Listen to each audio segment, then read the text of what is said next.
भगवान शिष्य हैं ये कहने में तो अनुचित लगता है, लेकिन लीला ही ऐसी हुई है कि यही मानना पड़ेगा कि वहां रामानुजाचार्य जी जो है वो गुरु रूप में विराजमान है, आचार्य रूप में विराजमान है।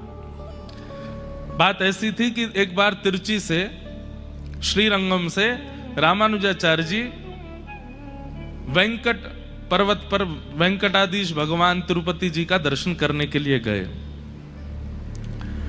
तो जैसे ही दर्शन करने के लिए गए, रामानुजाचार्य जी को देख करके तिरुपति बालाजी मंद मंद मुस्कुराने लगे। तो रामानुजाचार्य जी बोले, आप क्यों मुस्कुरा रहे हैं? बोले, एक बात बताइए, ध्यान से सुनिएगा सब। क्या बताएं? बोले कि हम अवतार लेकर के इतना कुछ नहीं कर पाते, हम अवतार लेकर के भी इतने मानवों का कल्याण नहीं कर पाते, आप आचार्य बन के इतने लोगों का कल्याण कैसे कर देते हैं? अरे बात तो सुनो, ताली पहले बजाते हो। प्रश्न कर रहे हैं ठाकुर जी कि हम अवतार लेकर के इतने जीवों का उद्धार नहीं कर पाते और आप आचार्य बनकर के इतने जीवों का कल्याण कैसे कर देते हो? ऐसा क्या है आपके पास? तो रामानुजाचार्य जी विनोद में बोले, मंदिर में बैठ करके ज्ञान उपदेश नहीं सुना जाता, मंदिर से बाहर निकल के आओ पहले। अब प्रश्न किया है और संशय का समाधान आचार्य से पूछ रहे हो, तो मंदिर में बैठ के कौन संशय करता है? भाई संशय करने वाले को, जिज्ञासा करने वाले को नीचे बैठना चाहिए, बाहर आइए पहले। तो ठाकुर जी बाहर आ गए मंदिर से, बोले अब बताइए। ठाकुर जी तो बाहर आए, लेकिन चंवर अभी भी डुरा रहे थे, आसपास लोग पंखा कर रहे थे ठाकुर जी को, कोई तुलसी अर्चना कर रहा था, कोई कमल चढ़ा रहा था। रामानुजाचार्य जी बोले, मतलब यहाँ पे चंवर डुरा रहे हैं, पंखा झल रहे हैं, पैरों में आपके चरणों में तुलसी अर्चना चल रही, ऐसे कोई ज्ञान उपदेश सुना जाता है? पहले इन सबको हटाओ यहाँ से। तो ठाकुर जी बोले, सब लोग जाओ भैया, एकांत में बैठने दो। सब चले गए। अब ठाकुर जी तो इतने लंबे हैं, तिरुपति बालाजी खूब लंबे हैं, और रामानुजाचार्य जी थोड़े न छोटे हैं उनके सामने। तो रामानुजाचार्य जी बोले, ज्ञान लेने वाले से नीचे झुका जाता है, ऐसे तन के नहीं खड़े रहते हैं कि हाँ गुरु जी बताओ, ऐसे होता है। थोड़ा नीचे झुकिए। ठाकुर जी थोड़े नीचे झुक गए, बोले थोड़ा कान पास में लाइए। तो ठाकुर जी ने अपना कान पास में किया। इतने में रामानुजाचार्य जी ने अपना अंग वस्त्र उड़ा दिया ठाकुर जी के ऊपर, और कान में जो हमारा गुरु मंत्र है, अष्टाक्षर मंत्र, सुना दिया। और जैसे ही सुनाया, ठाकुर जी बोले, ये तो मेरा ही नाम है, मेरा ही नाम आप मुझे ही सुना रहे हो। मैंने पूछा कि मैं तो अवतार लेकर के इतने लोगों का उद्धार नहीं कर पाता, आप आचार्य बन के इतना उद्धार कैसे करते हैं? रामानुजाचार्य जी बोले, वही तो बताना था, आप वो नहीं कर पाते जो आपका नाम कर देता है। आपका नाम। वेंकटेश भगवान के नेत्र सजल हो गए, बोले कि अब आप यहीं विराजो। और संपूर्ण दक्षिण भारत में समस्त देवस्थानों में आप प्रणाम की मुद्रा में बैठे हैं, लेकिन तिरुपति में आप आशीर्वाद की मुद्रा में बैठे हैं। वहां पर आप वेंकटेश भगवान के सामने ऐसे बैठे हैं रामानुजाचार्य जी। तो पिता, पुत्र, गुरु, पिता और शिष्य तो सुने, अब ये थे गुरु, और संपत कुमार भगवान, उनके प्रति रामानुजाचार्य जी का पुत्र भाव है। ठाकुर जी पुत्र हैं और रामानुजाचार्य जी पिता के भांति वहां ठाकुर जी के सन्मुख हैं। ऐसे श्रीमद रामानुजाचार्य जी महाराज, उनकी कृपा से दक्षिण भारत में आज भी भक्ति का संचार, आज भी भक्ति प्रवाहित हो रही है। ऐसे आचार्य चरण को हम बारंबार प्रणाम करते हैं। नख पे धार लियो गिरिराज, नाम गिरधारी पायो है। नख पे धार लियो गिरिराज,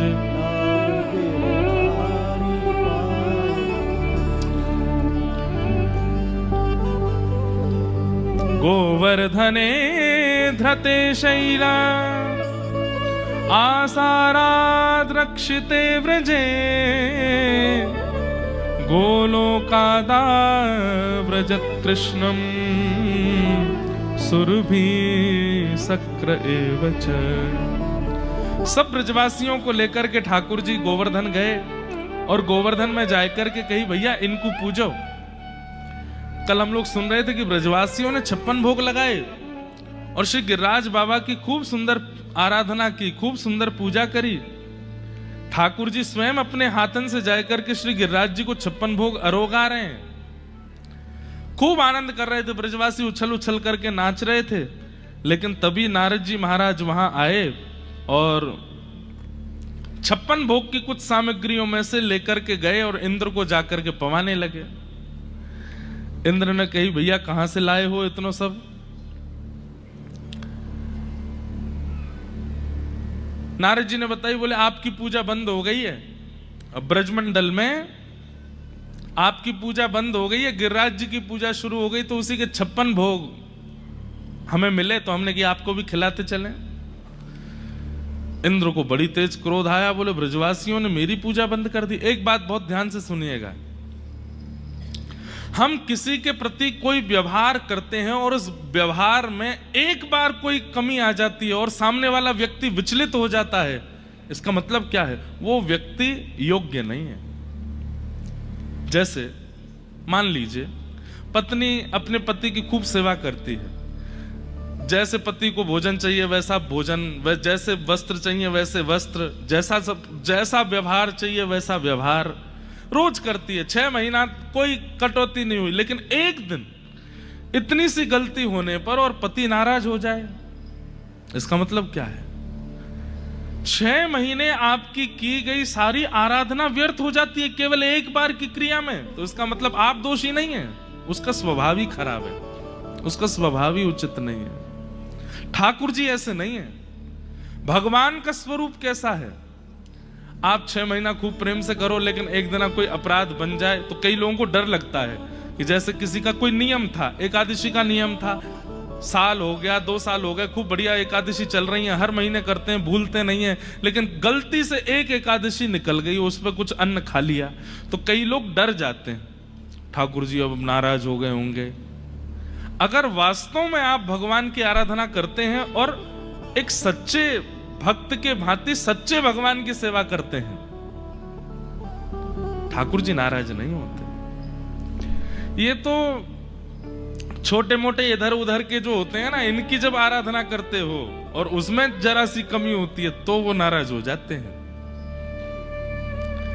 जैसे एक जगह मैं गया, मैंने वहां के लोगों से कहा आप लोग बलि क्यों करते हो? बोले हम बलि नहीं करें तो हमारे देवता नाराज हो जाते हैं। मैंने कहा अच्छा, एक जीव को एक बार ना मारा जाए तो देव नाराज होते हैं, और जीव की रक्षा करो तो? बोले वो तो अच्छी बात है ही है, पर मैंने कहा देखो ये देव का स्वरूप नहीं है, वो देव तुल्य होंगे, देवता की श्रेणी में होंगे, लेकिन बात एक हमारी बहुत ध्यान से सुनिएगा, कई बार आपके द्वारा लिखे गए पत्र, आपके द्वारा किए गए कमेंट्स, आपके द्वारा किए गए मेल्स, उससे प्रधानमंत्री नाराज नहीं होता, नीचे वाले हो जाते हैं। प्रधानमंत्री आपके घर आए, आपने उचित व्यवस्था नहीं करी, वो उनको बुरा नहीं लगेगा, वो इसीलिए तो विशाल हैं, इसीलिए तो श्रेष्ठ हैं। लेकिन कोई छोटा मोटा अधिकारी आ जाए जो कभी प्रधानमंत्री के संग रहा हो, वो घर आ जाए और उसकी सेवा में चूक हो जाए, 2 मिनट में उसकी भौंच चढ़ जाती है, आपने ये नहीं किया, आपने वो नहीं किया, आपने ऐसा नहीं किया। ठीक वैसे ही अगर मूल ठाकुर जी की आप आराधना करते हैं, वो नाराज नहीं होते।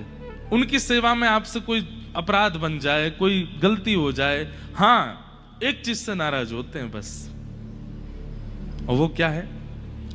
किसी भगवत भक्त का अपराध,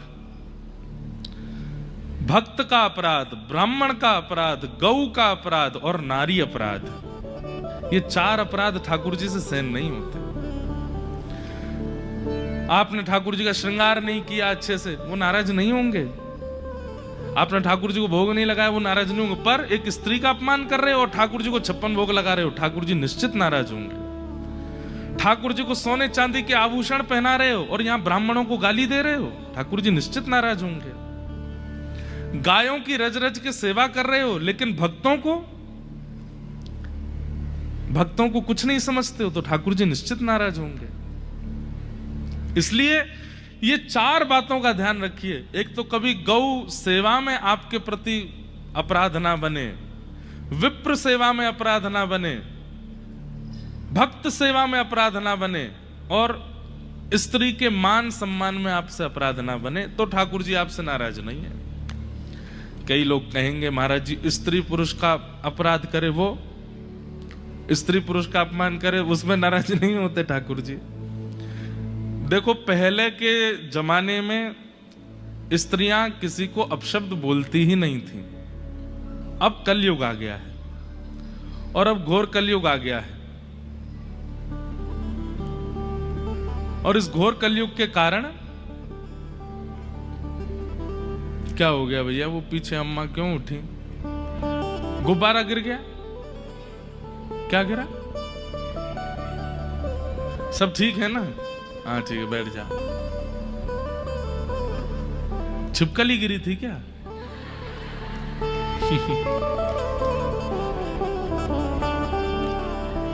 बोलो वृंदावन बिहारी लाल। हम क्या बात कह रहे थे? प्राचीन भारत में माताएं अपशब्द बोलती ही नहीं थी, माताएं कभी बुरा बोलती ही नहीं थी, माताएं कभी मारती पीटती नहीं थी, माताएं काट के बक्सा में नहीं धर देती थी। अब तो आए दिन सुनने में आ जाता है, हर 2-3-4 महीना में कुछ हो गया, वैसे ही ध्यान नहीं कर रहे और डर लगे आ जाता है, क्या करें। लेकिन एक बात सुनिएगा, रेशियो देखो। अगर रेशियो देखने पर आओगे तो भाई लोग तो हर दिन कोई ना कोई कुछ ना कुछ करता ही रहता है।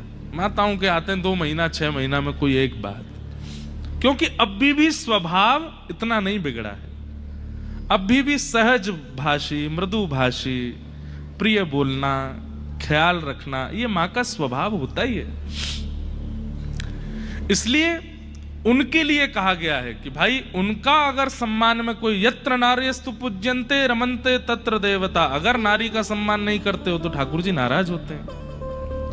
और वो व्यक्ति चाहे कितनी सेवा करता हो ठाकुर जी की, लेकिन स्त्री अपराध यदि उसके द्वारा होता है, ठाकुर जी राजी नहीं होते। ऐसे ही ठीक उतना ही विप्र अपराध यदि वो करता है, कई लोगों को हमने देखा है, बड़े बड़े सेठ साहूकार होते हैं, अपने घर पर ब्राह्मण देवता को बुलाते हैं पूजा आदि कराने के लिए, लेकिन ठीक है पूजा करवाते हैं पर वैसा सम्मान नहीं करते ब्राह्मण का।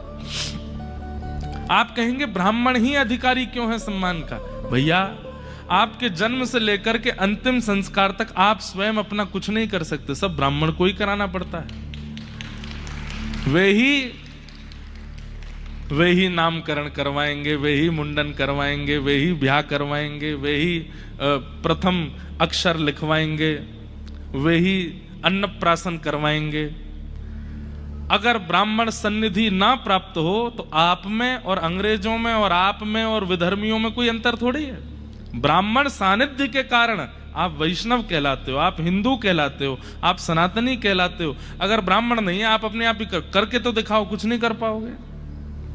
अरे नया घर तक बनाएंगे तो उसमें भी प्रवेश ब्राह्मण ही कराएगा, और जब पधार जाओगे तब आपकी अंतिम यात्रा भी ब्राह्मण ही कराएगा।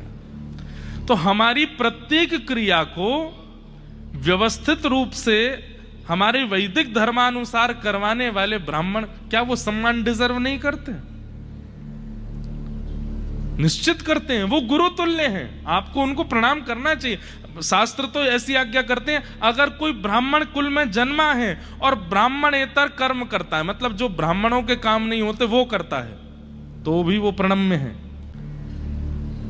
दक्षिण भारत की राम कथा में तो ऐसा तक सुनने में आता है कि महादेव की आराधना जब कर रहे थे रामेश्वरम भगवान की, तो रावण ही आया था पूजा कराने के लिए, क्योंकि है तो ब्राह्मण, भले ही राक्षसत्व में है।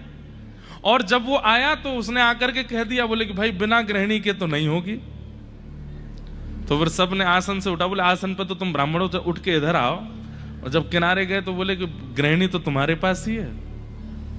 तो बोले ठीक है मैं ले आता हूं, लेकिन केवल पूजा तक रहेंगे, फिर उसके बाद मैं ले जाऊंगा। तो राम जी बोले जैसा आपको उचित लगे। तो फिर रावण लेके आया सीता जी को और जाकर कहा बैठिए, और वाम भाग में जब सीता जी बैठी हैं तब महादेव की आराधना रावण ने करवाई।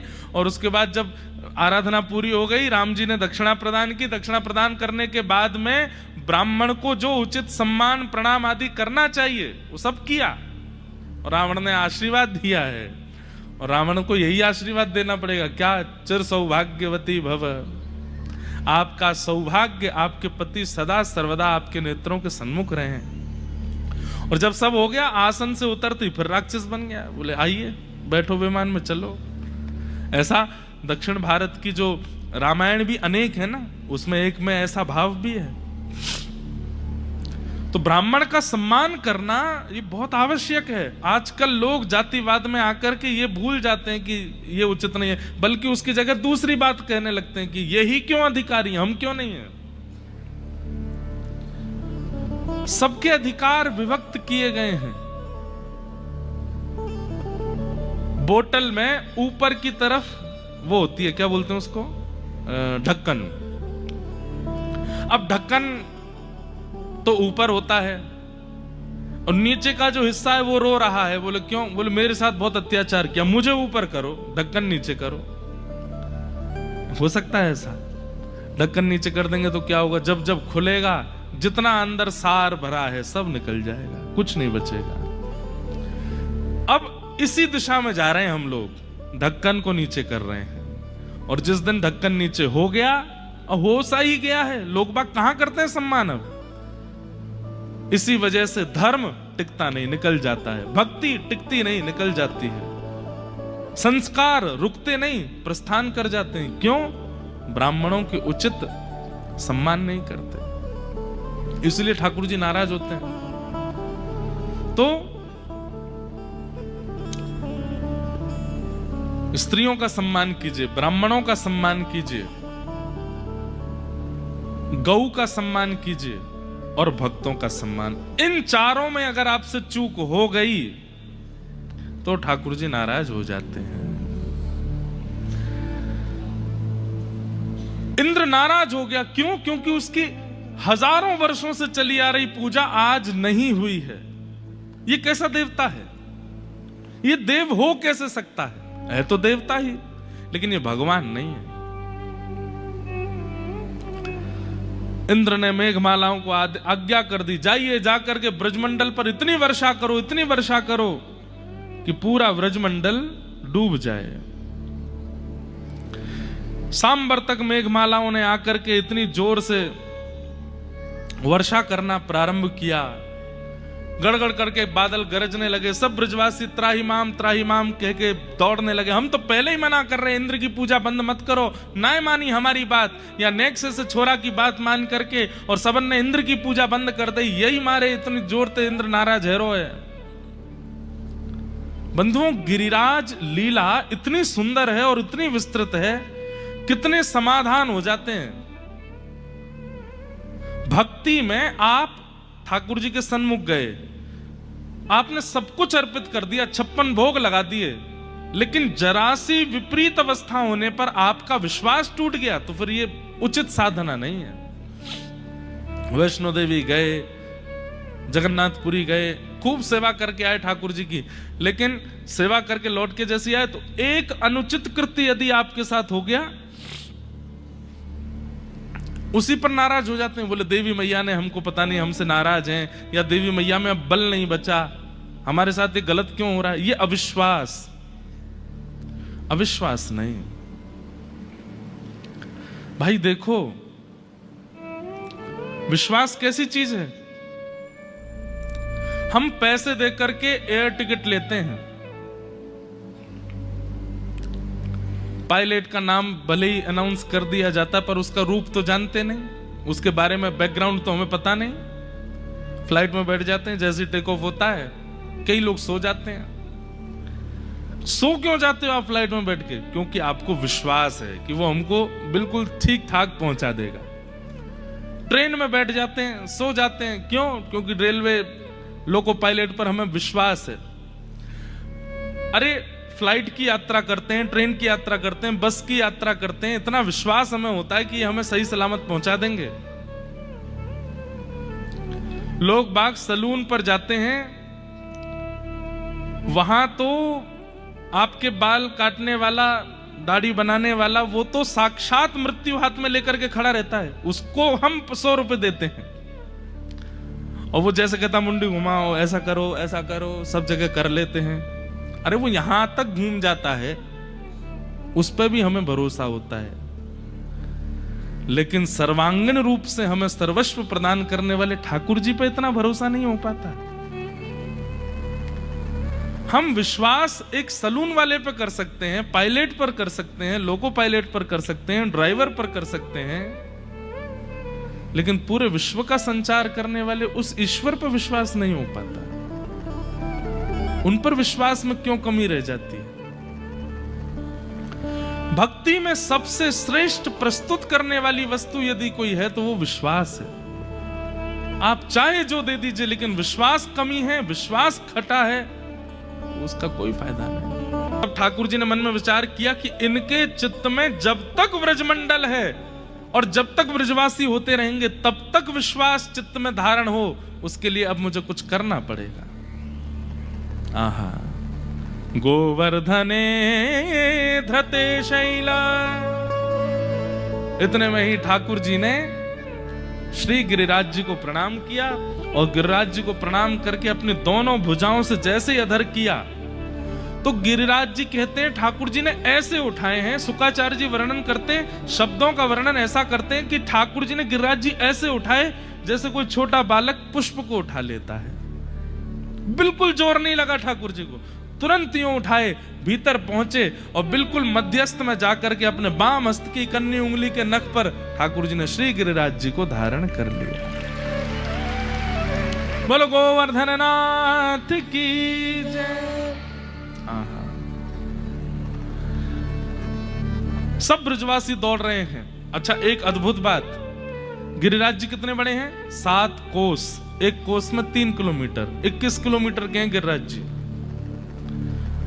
और 21 किलोमीटर के गिरिराज जी के नीचे कितने ब्रजवासी हैं? बोले 84 कोस के ब्रजवासी। 84 कोस के ब्रजवासी गिरिराज जी के नीचे आकर के खड़े हो गए। और केवल ब्रजवासी नहीं है, ब्रजवासी हैं, गैया हैं, बछियां हैं, बछड़ा हैं, बैलगाड़ी हैं।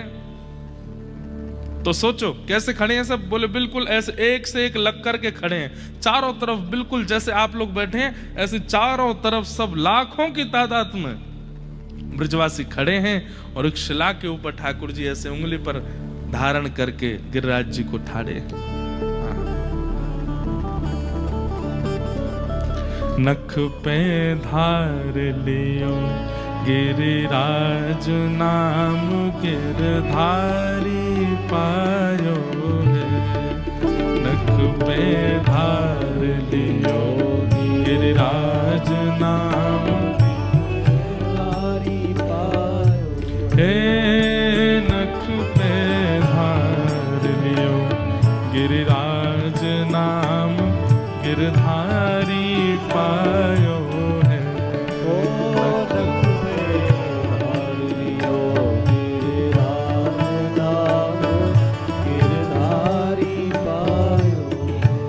अरे हाँ, धारी पायो है, नाम गिरधारी पायो है। धारी पायो है, नाम गिरधारी पायो है। नख पे धार लियो गिरिराज नाम गिरधारी पायो है। नख पे धार लियो गिरिराज नाम गिरधारी पायो है।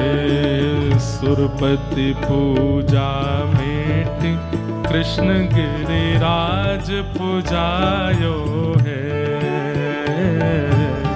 सुरपति पूजा मेट कृष्ण गिरिराज पुजायो है। हाँ, सुरपति पूजा मेट कृष्ण गिरिराज पुजायो है। सुरपति, सुरपति माने इंद्र। और कैसे? हाँ, 1.25 लाख मण सामग्री को भोग लगायो है। हाँ, 1.25 लाख मण सामग्री को भोग लगायो है। अरे हाँ, 1.25 लाख मण सामग्री को भोग लगायो है। हाँ, 1.25 लाख मण सामग्री को भोग लगायो है। नख पे धार लियो गिरिराज नाम गिरधारी पायो है। नख पे धार लियो गिरिराज नाम गिरधारी पायो है। नख पे धार लियो गिरिराज नाम गिरधारी पायो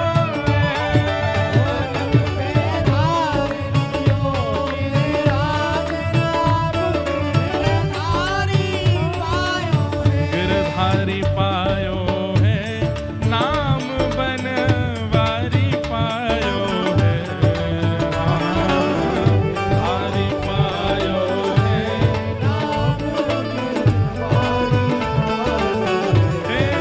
नख पे धार लियो गिरिराज नाम गिरधारी पायो है। नख पे धार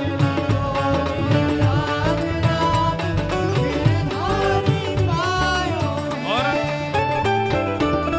बड़ी स्वर्ग में खबर क्रोध सुरपति को छायो है। बड़ी स्वर्ग में खबर क्रोध सुरपति को छायो है। बड़ी स्वर्ग में खबर क्रोध सुरपति को छायो है। बड़ी स्वर्ग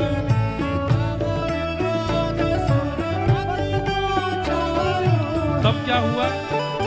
हाँ, मूसलधार अपार बहुत पानी बरसायो है।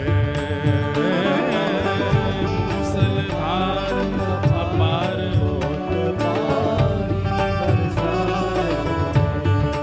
हाँ, मूसलधार अपार बहुत पानी बरसायो है।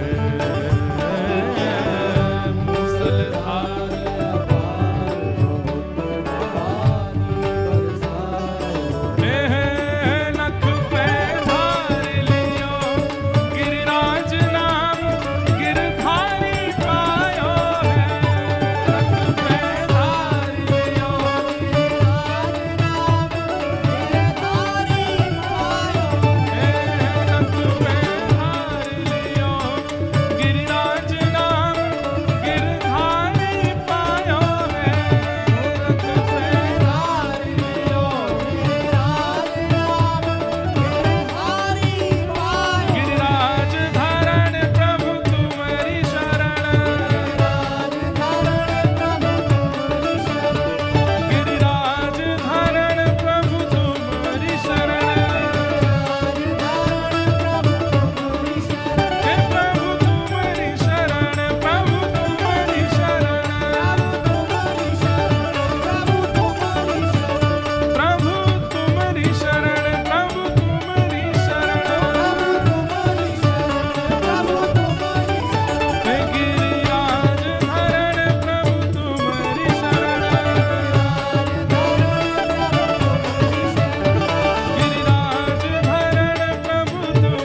व्रज पर बूंद इंद्र देखत घबरायो है।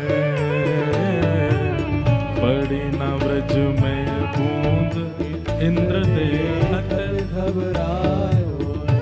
अरे हाँ, पड़ी न व्रज में बूंद इंद्र देखत घबरायो है।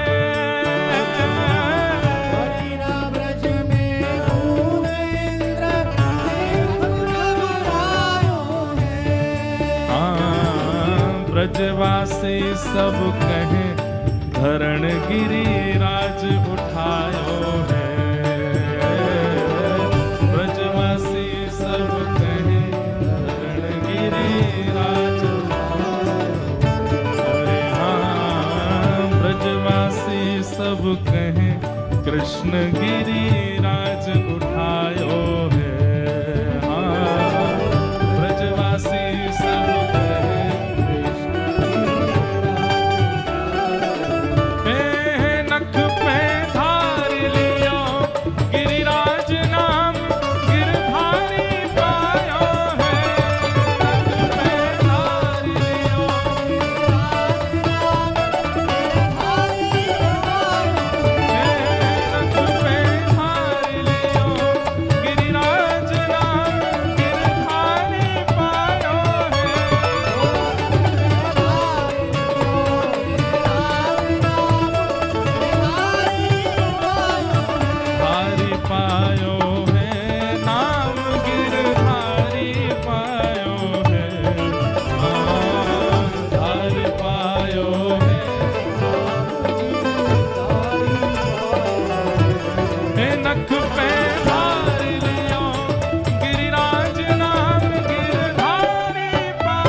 धन श्री व्रज चंद इंद्र को मान घटायो है। धन धन श्री व्रज चंद्र इंद्र को, सब लोग गाओ। हे धन धन श्री व्रज चंद्र इंद्र को मान घटायो है।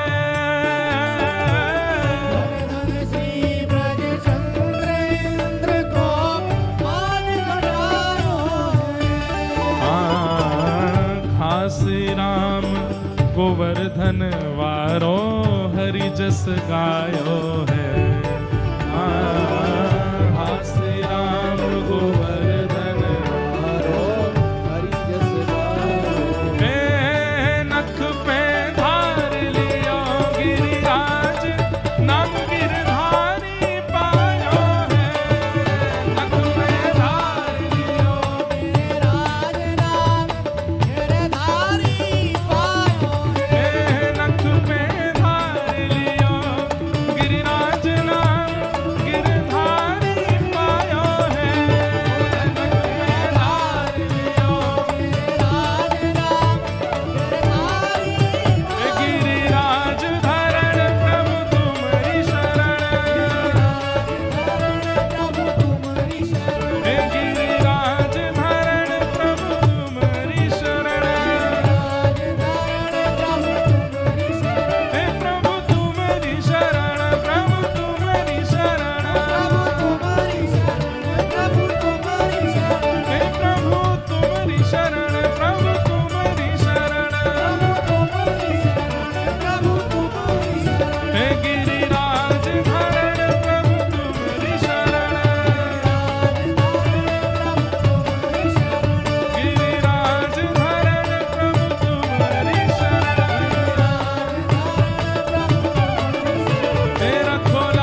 बरस के ठाकुर जी ने 7 कोस लंबे चौड़े गिरिराज पर्वत को अपने बाम हस्त की कन्नी उंगली के नख पर 7 दिन 7 रात्रि तक धारण किया। सब देखते रह गए। अरे ब्रजवासीन की तो पूछो, कहा आकाश में देवता भी देख रहे हैं। जैसे ही ठाकुर जी ने गिरिराज जी उठाए, ब्रजवासी दौड़े, अपनी अपनी छड़ी ने लेकर के नीचे लगाए ले। ठाकुर जी बोले, जे कहा कर रहे हो भैया? अरे लाला, इतना लंबा चौड़ा गिरिराज पर्वत है, तेरी उंगली थक जाएगी, हमारे अपनी छड़ी लगा रहे हैं। ठाकुर जी कह रहे, जे नेक नेक सी बांस की छड़ी, इन पर टिक जाएगा गिरिराज जी? इतने मधुमंगल बोला, हम बे, हमारी छड़ी तो फिर भी मजबूत है, तेरी नेक सी उंगली पर टिक जाएगा जी? ठाकुर जी बोले, वास्तव में तो मैं नहीं उठाए रखे गिरिराज जी, तुम लोग काय को छड़ी लगा रहे हो, नीचे कर लो। लाला ऐसी बात है? बोले हम बे। तो बोले एक काम कर, तू उंगली हटा, पता चल जाएगी कौन पर टिक रहो गिरिराज। हम बे, अपने आप है तो जय जय समझे, जब देखो यो उंगली लगा खड़ो जैसे यही की उंगली पर टिक रहे हो। ठाकुर जी बोले, हम बे जी मेरी उंगली पे टिक रहे हैं, तू लाला नीचे कर ले उंगली, ज्यादा इतरावे मत है, यो ऐसे खड़ो है को जैसे भगवान है, नीचे कर ले, हम संभाल लेंगे। ठाकुर जी बोले, देख ले भैया संभाल लियो? बोले हाँ संभाल लेंगे। ठाकुर जी बोले, नंद बाबा यशोदा मैया कहाँ है? बोले हम यहाँ। तुम सबरे बाहर को चले जाओ, क्योंकि जिगिरवे बाहर हो, कम से कम मैया बाबा तो बचे। ब्रजवासी सब बोले, बोले लाला देख तू इतरावे मत, तू अपनी उंगली हटा ले, हमने अपनी छड़ी लगा रखी है, और एक आध छड़ी नहीं है, लाखों ब्रजवासी अपनी अपनी मोटी मोटी छड़ी न लेके खड़े हैं। बंधु, पुराने जो उस समय के लोग थे, उनकी धरोहर क्या थी? माताओं की धरोहर मटके, चूल्हा, बनाने वाली सामग्री के पात्र, और भाई लोगों की धरोहर क्या है? कंठ में पहनने वाले कंठा, हाथन के कड़ूला, पाम के कड़ूला और छड़ी। इसके बिना तो निकलते ही नहीं, तो छड़ी तो सबके पास है, सब ने लगा रखी है। ठाकुर जी बोले, तो संभालो भैया, मैं हटाऊं अपनी उंगली। जैसे ही ठाकुर जी नेक उंगली नीचे करी है, इतने तो चट चट चट चट इधरते इधरते सबन की छड़ी टूटने लगी, गड़गड़ करके गिरिराज जी नीचे आने लगे। ब्रजवासी बोले, लाला संभाल संभाल संभाल संभाल, बचाइयो। ठाकुर जी ने फिरते उंगली लगाई ली, बोले हटा के दिखाऊं? सब ब्रजवासी बोले, लाला हमारी ऐसी मोटी मोटी छड़ी टूट गई, जे सांची में तेरी उंगली पे टिक रहे हैं गिरिराज जी। अब तो सब टकटकी लगा के ठाकुर जी की उंगली देख रहे हैं। ठाकुर जी बोले, हम बे, हम नहीं उठा रखे। लाला तेने कैसे उठाए लिए इतने बड़े गिरिराज जी? ठाकुर जी बोले, हम जय जय हैं, या हमारे उठाए लिए। बचपन ते कह तो आया हूं, मैया ते कही, गोपीन ते कही, बाबा ते कही, ग्वालान ते कही, तुम सबन ते कही मैंने कि मैं जय जय हूं, कोई न मानी मेरी बात। ब्रजवासी सब बोले, तेने ऐसो कहा कियो जो तू जय जय? ऐसो कियो कहा तेने? लाला तू आज बताए दे। बोले, सब तुम्हारे सामने कर रहा हूं, फिर ना मानो। बोले, कहा क्यों? बता। मैंने पूतना मारी, मैंने अघासुर मारो, बकासुर मारो, धेनुकासुर मारो, अरिष्टासुर मारो, तृणावर्त मारो, सक्टासुर मारो, कालिया नाग भगा दियो जमुना जीते, और आज गिरिराज जी उठा लिए। कोई सामान्य बालक कर सके ऐसो? जय जय तो कर सके। अब तो मान लो, ए चल मधुमंगल सीधा प्रणाम कर, जय जय हम। सब बोले, लाला बस बस बस है गई, और कछु गिनवानो? तो फिर तुम ही बताओ, जे सबरे कैसे मर गए?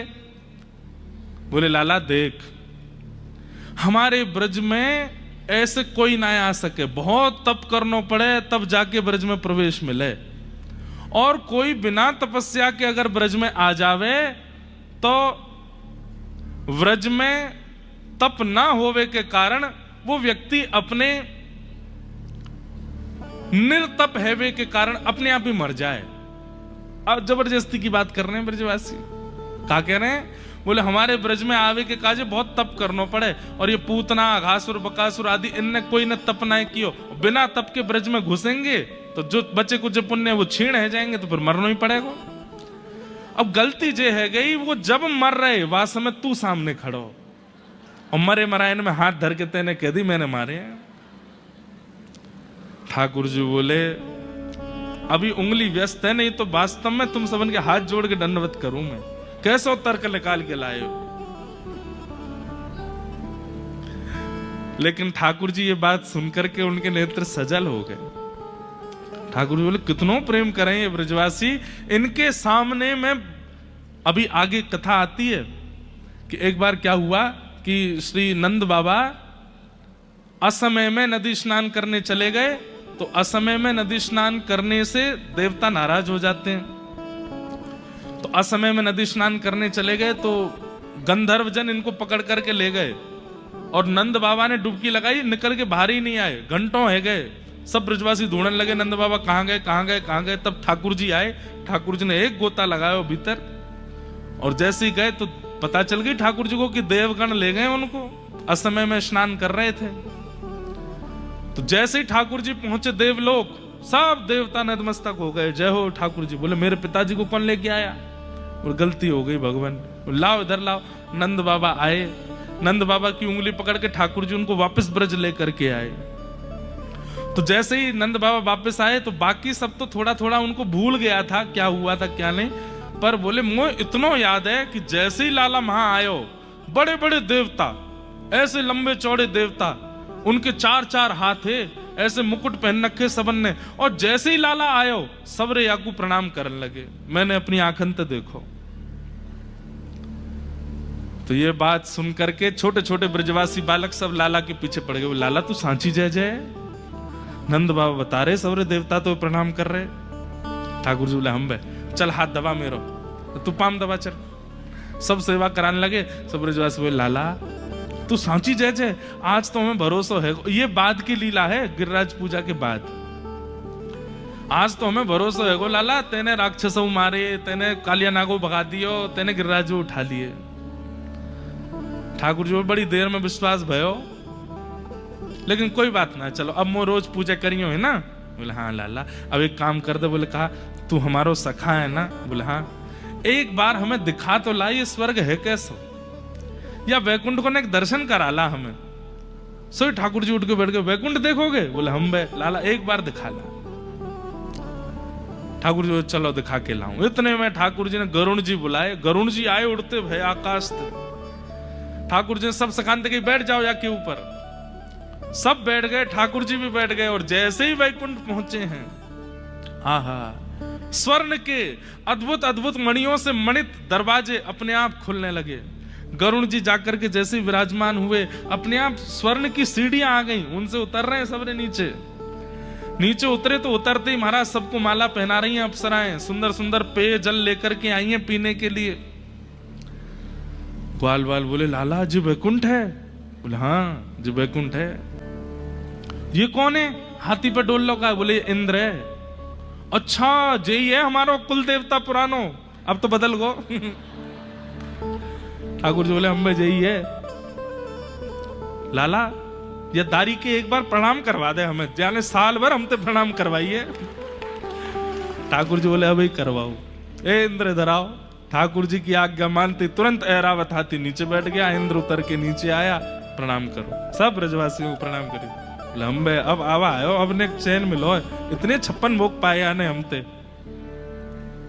लाला जी 4 मुंह वारो कौन डोलो? बोले जो ब्रह्मा है, पूरी दुनिया यही ने बनाई।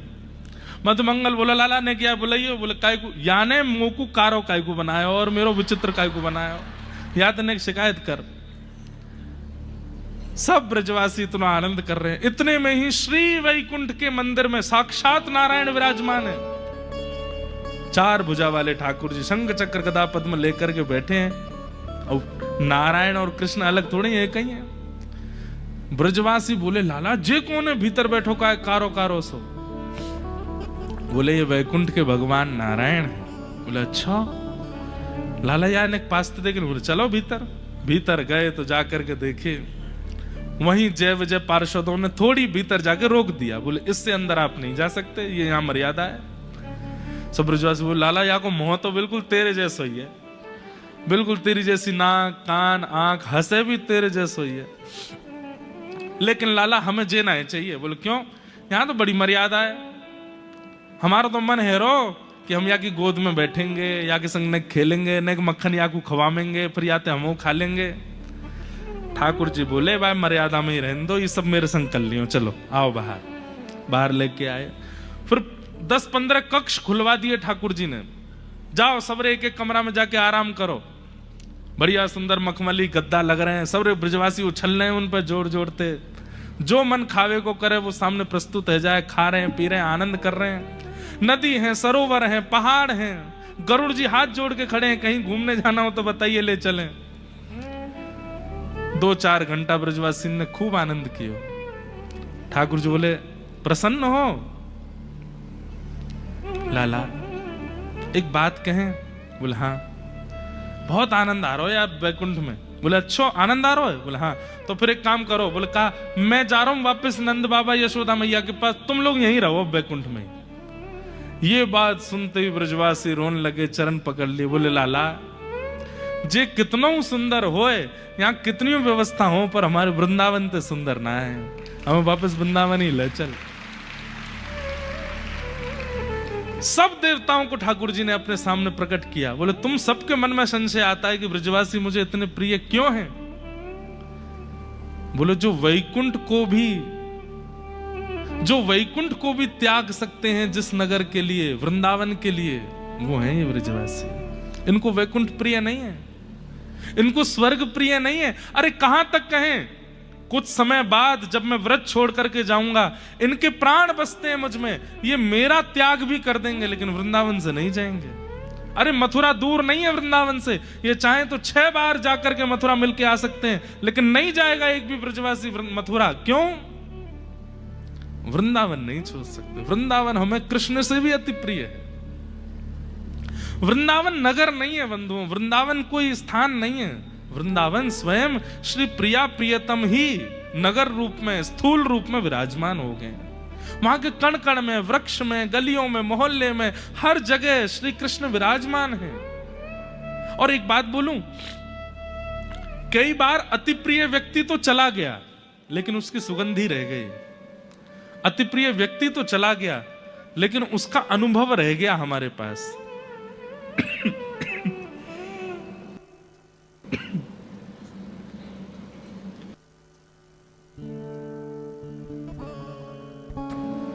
कई बार ऐसा होता है, दादी दादा चले गए, नाना नानी चले गए, घर का कोई सदस्य चला गया, अरे चलो स्वर्ग जाने की क्यों कहें, कोई मेहमान आकर के घर में 10-15 दिन रह के चला गया, 10-15 दिन बाद वो व्यक्ति स्वरूप से नहीं है, लेकिन उसकी आवाज, उसकी उपस्थिति, उसकी सुगंधी, उसका सब बोलना, उसका ऑरा वहीं रह जाता है। पर 2-3 दिन बाद फिर गायब होने लगता है। लेकिन वृंदावन आज तक श्री कृष्ण से अभिसिंचित है। आज भी श्री कृष्ण वहां की गलियों में, आज भी वहां के कण कण में, आज भी वहां के जनमानस के चित्त में श्री ठाकुर जी विराज रहे हैं। ये ब्रजवासी ब्रज नहीं छोड़ेंगे। गोपियां कहती हैं जयति तेधिकम जन्मना व्रज श्रयत दिरा सस्वदत्र। हे कन्हैया, तुम हमें बहुत प्रिय हो, लेकिन तुम हमें क्यों प्रिय हो? ते जन्मना व्रजम अधिकम जयति, क्योंकि तुम व्रज में जन्मे हो। और ये तुम्हारे लिए भी है, तुम भगवान हो, परमात्मा हो, लेकिन व्रज के अलावा कहीं और जन्म हुआ होता ना तो इतना प्रेम तुमको नहीं मिलता। भैया सच्ची हृदय पर रख करके बात बताना। श्री कृष्ण वृंदावन वाले हैं इसीलिए अति प्रिय हैं। अगर श्री कृष्ण भाग्यनगर वाले होते इतने बढ़िया नहीं लग रहे होते। श्री कृष्ण बंबई वाले होते इतने अच्छे नहीं लग रहे होते। श्री कृष्ण कलकत्ता वाले होते कैसे होते? पान खा के दोनों तरफ रसगुल्ला की मटकी लेकर के घूम रहे हैं। श्री कृष्ण वृंदावन के हैं, व्रज के हैं, इसलिए अति प्रिय हैं। वही बात गोपी गीत में गोपियां कहती हैं कि आपका स्वरूप तो पूजनीय है ही, लेकिन क्योंकि आप वृंदावन में जन्मे हो इसलिए वह स्वरूप पूजनीय के साथ साथ प्रेमी भी हो गया है। क्योंकि आप व्रज में जन्मे। ते जन्मना व्रजम अधिकम जयति। तो ब्रजवासियों को व्रज बहुत प्रिय है। सब ब्रजवासी कहने लगे, वो लाला तने इतना बड़ो गिरिराज पर्वत उठा लियो। ठाकुर जी बोले, अरे भैया मैं तो आनंद ले रहा हूं, मैं जय जय फैजे ना हूं, तो फिर तेने कैसे उठाए? कछु माखन को बल बढ़ो, कछु गोपन करी सहाय, श्री राधे जू के कृपा सो मैंने गिरिवर लियो। कछु तो मुंह में माखन को बलायो। अरे गोपियों सबरी सुन लो मेरी बात, तुम सबन ने हमेशा मुंह ते कही तेने हमारे घर में घुस के चोरी कर करके माखन खायो। अरे मैं एक घर को माखन खातो, अपनी मैया के हाथ को निकसो माखन खातो तो केवल मैया को बल मुंह में आतो, लेकिन इतनी सारी गोपी श्रम करके मक्खन निकारे और वह मक्खन को चोरी कर करके मैं खाए गयो, तो इतनी गोपीन को जो श्रम है, जो बल है, वो मुंह में आ गया और मैंने गिरिराज जी उठा लिया। अब देखो एक बात सुनिएगा, प्रेम में लॉजिक नहीं होता, इसलिए इन बातों में लॉजिक मत देखना। आपको ये कौन सी बात है, मक्खन निकाल वैसे उसमें बल आ जाता है। प्रेम अगर लॉजिकली डिफाइन किया जा रहा है तो वो प्रेम नहीं है। प्रेम वही होता है जिसमें लॉजिक ही नहीं है। ठाकुर जी की बातें अभी यहां बिल्कुल इलॉजिकल है। ठाकुर जी क्या कह रहे हैं? तुम सब गोपीन ने जो श्रम करके मक्खन निकारो मैंने खा लिया, और तो सबरी गोपीन को बल मेरी भुजा में आए गयो। लेकिन भैया मेरी बात सुनो, अब इससे क्या हुआ? गोपियां गोपियों का मान हो गया। ठाकुर जी क्या करते हैं? सबको स्पेशल फील कराते हैं, सबको ऐसा फील करवाते हैं कि वो सबसे ज्यादा स्पेशल है। गोपियों को लगने लगी अरे हमारे हाथ को निक्सो माखन खाए के लाला में बल आयो। और फिर थोड़ी देर में ठाकुर जी बोले, अब गोपीन के बल से तो चलनो ना हो काम, तो कछु गोपन करी सहाय। इन गोपन ने भी मेरी सहायता करी। तो ब्रजवासी सब बोले, लाला ये तो मक्खन तो मैया नहीं निकारो, हमने तो वहां में हाथ भी ना लगायो, फिर हमते कैसे सहायता है गई? बोले अरे भैया तुम सबन को हाथ लगावे की जरूरत ना है, तुम सबन की शक्ति तो नेत्रन में बैठी है। कैसे लाला? बोले जैसे ही मैंने गिरिराज जी उठाए तो गिरिराज जी तो उठाए गोपीन के बल थे, लेकिन तुम सब टकटकी लगा के मेरी उंगली की ओर देखने लगे तो तुम सबन की आंखन ते सबरी शक्ति निकल के मेरी उंगली में आ गई, मैंने गिरिराज जी उठा लिए। लॉजिक नहीं है बात में, लेकिन प्रेम है। और ब्रजवासी क्या बोले? अरे हम बे तभी तो हम कहें आजकल कमजोरी क्यों आ गई हमें। 2 दिन आते बिल्कुल ऐसा लग रहा है जैसे घबराहट सी है रही है, कहीं शक्ति चली गई है सबरी। अब पता चली कि तो हमारी शक्ति या कि लाला की उंगली में घुस गई है। ठाकुर जी बोले हम बे कछु तो गोपीन ने सहायता करी, कछु ग्वालन ने सहायता करी, और आप सबन की हमारे नाना जी कहते जैसे ठाकुर जी ने ऐसे कही ना कछु गोपन करी शायद तुम्हारी शक्ति तो मैंने गिरिराज जी उठाए, तो इतने में ही ब्रजवासी सब 56 भोगन की डलिया ले लेके बैठ गए और सब खाने लगे। तो नंद बाबा बोले तुम्हें शर्म ना आ रही?